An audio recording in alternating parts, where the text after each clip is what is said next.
Welcome back, everyone, to the smartest year ever, our quest to become the world's greatest conversationalist. My name is Gordy. Hello, and I was just wondering, what if a tiny crease in your earlobe could indicate your risk of having a heart attack?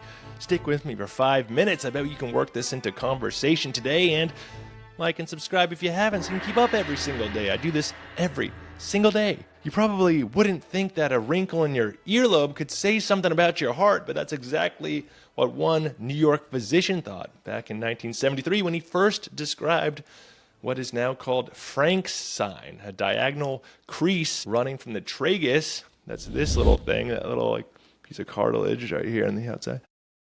From the tragus to the outer edge of the earlobe, often at about a 45-degree angle. I think I first came across today's topic when someone pointed out an ear crease in photos of James Gandolfini, the actor who played Tony Soprano, and he died of a heart attack at age 51, way too young, and he had that crease. And so whether that's meaningful or just a coincidence is debatable, but it stuck with me for some reason. It's kind of scary. Also known as a diagonal earlobe crease, that's Frank's sign. It's also known as a diagonal earlobe crease, or DELC, in medical literature. Dr. Sanders T. Frank observed the crease in several of his patients who also had angina or coronary artery disease. In a short letter to the New England Journal of Medicine, he proposed something oddly simple. He said, maybe this crease is a visible clue to heart problems. And it was one of those observations that sounded pretty ridiculous until other doctors started seeing the same thing.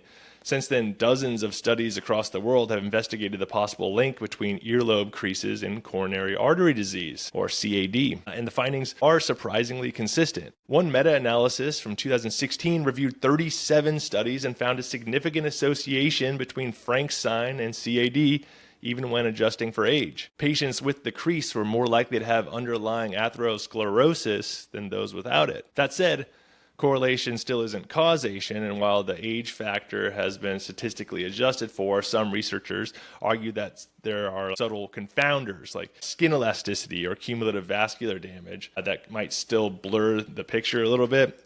So is Frank's sign an independent marker, or is it just a visible byproduct of the same aging process that also raises your risk of heart disease? Some researchers have proposed a few theories for how the two might actually be connected, though. One idea is microvascular disease. The same kind of damage that narrows arteries around the heart might also affect the tiny blood vessels in the earlobe, leading to tissue changes or collagen breakdown that cause the crease. Another theory is collagen degradation or elastin loss, meaning that people with heart disease might also show premature aging in connective tissues, including connective tissues of the ear. There's even research suggesting that Frank's sign might be more strongly associated with cardiovascular risk than some traditional risk factors, including cholesterol, though that claim is far from settled. But I think that's interesting. That's even in the discussion.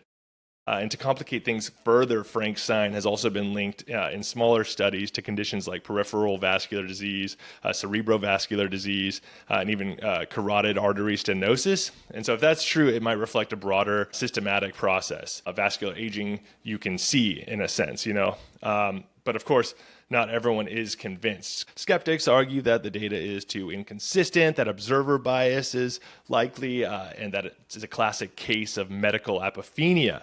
And that medical apophenia being like finding meaning in a pattern that's not actually meaningful. Some studies have found no link at all when age and other factors are fully adjusted for. So there are some contradicting studies there. And you're going to see that a lot in wide-ranging studies with very different variables at play a lot of the time. But even so, Frank's sign persists as a piece of medical folklore, at the very least, and maybe more. Cardiologists don't use it as a standalone diagnostic tool, but some still glance at the ears of patients during physical exams. It's fast, harmless, and if nothing else, it's a reminder to look more closely. The crease itself, if you have the crease, it doesn't guarantee you have heart disease, so don't freak out about that.